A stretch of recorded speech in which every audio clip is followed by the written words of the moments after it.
Bonjour à tous, bienvenue dans ce tutoriel des trucs astuces Nova. Tutoriel dans lequel nous allons revenir sur une notion qui a déjà été évoquée précédemment, qui est celle des étiquettes d'éléments. Mais aujourd'hui, on va se focaliser sur l'affichage des informations relatives aux hauteurs, c'est-à-dire bord inférieur, bord supérieur, arase, etc. Pour notre exemple, nous allons définir un projet dans lequel nous allons insérer une hauteur NGF via la rubrique position géodésique dans la fenêtre des propriétés. Nous allons définir un bâtiment dans lequel nous allons insérer une correction de hauteur pour le zéro bâtiment par rapport à cette hauteur NGF. Et puis, enfin, nous allons définir des étages. Le dessin exemple que vous voyez affiché à l'écran, eh bien, il a été attribué au R+1. Voilà. Pour finir, j'ai placé quelques objets classiques sur le dessin et une étiquette, tout ce qu'il y a de plus standard.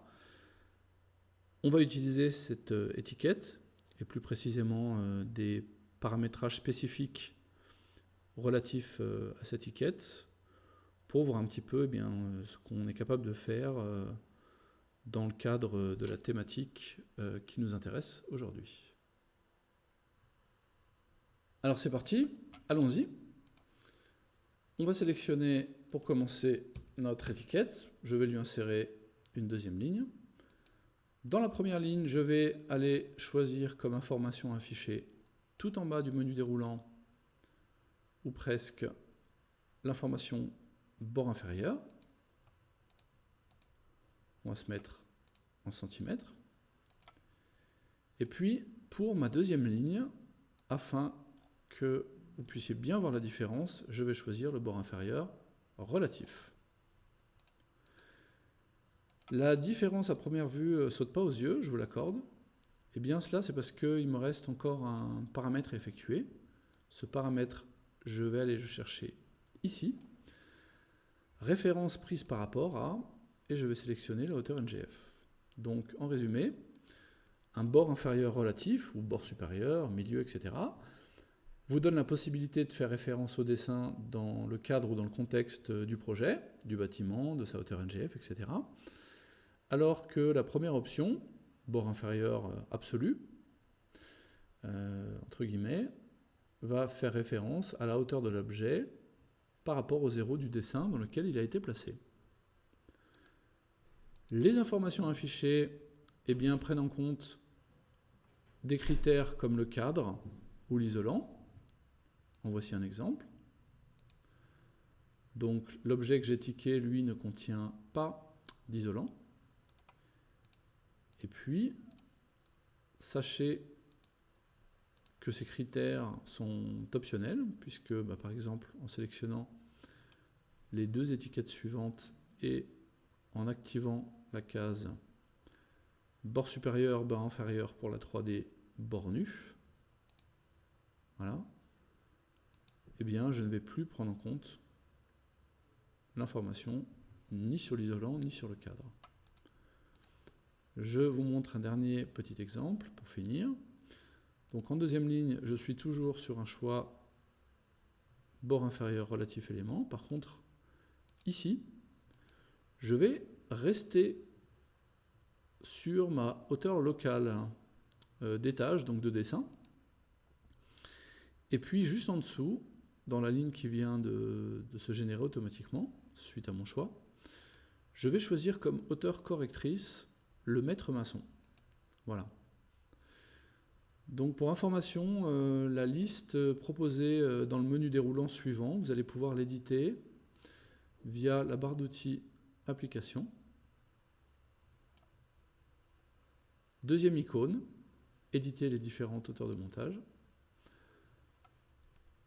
Et via le dialogue suivant, vous allez pouvoir créer, supprimer, éditer, etc.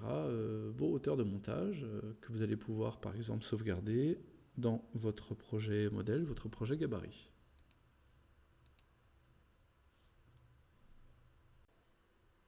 Je vais m'attarder quelques secondes sur les réservations. Donc ce qu'on vient de voir pour les objets 3D, ça concerne également les réservations. Mais on a également, via le menu architecture base, étiquette d'orifice, un objet spécial qui répond aux critères de la norme suisse SIA 410. C'est-à-dire que c'est un objet qui est avant tout dédié à nos utilisateurs suisses, mais pas exclusivement. Ça peut être également intéressant pour les autres utilisateurs. Donc je vais vous montrer comment fonctionne l'étiquette. Donc d'une part, vous avez des informations classiques sur les dimensions de la réservation. Il faut savoir que les préfixes proposés, ce sont des préfixes qui répondent aux critères de la norme SIA. Donc OP, par exemple, ça signifie orifice de paroi. Hein, et par défaut, la hauteur correspond au bord supérieur de mon objet. Ce qui est intéressant avec cette étiquette un peu spéciale, c'est que je vais pouvoir afficher les lots techniques concernés. Vous voyez que dans la fenêtre des propriétés de ma réservation, j'ai inséré des lots techniques. Je vais en insérer un nouveau pour bien voir ce qui se passe. Voilà. Et automatiquement, donc l'étiquette s'est actualisée à l'écran.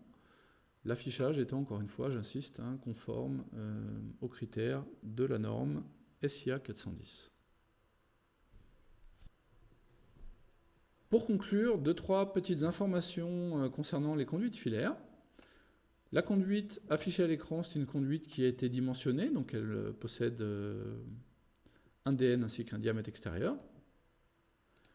Je vais, de la même manière que précédemment, aller choisir, par exemple, le bord inférieur de l'élément. Voilà. Et donc, pour bien vous montrer qu'effectivement le diamètre dimensionné est pris en compte, on va rajouter une ligne supplémentaire. Voilà. Et puis peut-être pour bien clarifier les choses, on va rajouter, pour finir, un préfixe. Voilà. Donc si vous avez des variations de hauteur, celles-ci seront prises en compte. En revanche, contrairement aux objets 3D, on ne vous offre pas la possibilité de prendre en compte l'isolant tel qu'il a été déterminé et attribué suite par exemple à un calcul de votre réseau filaire. On a une petite astuce de contournement, alors certes elle n'est pas parfaite, mais elle peut dépanner dans certains cas. Cette astuce est la suivante, je vais sélectionner mes conduites, et ici je vais insérer une valeur correctrice pour mon bord inférieur, pardon, raté, c'est moins 20 forcément, puis je vais rajouter la même chose pour mon bord supérieur. Voilà. Donc je vous invite à tester, on ne les a pas toutes vues, hein, les différents paramétrages que vous trouverez pour la plupart via la fenêtre des propriétés des étiquettes. Et sur ce, je vous dis à très bientôt pour un nouveau tutoriel. Au revoir.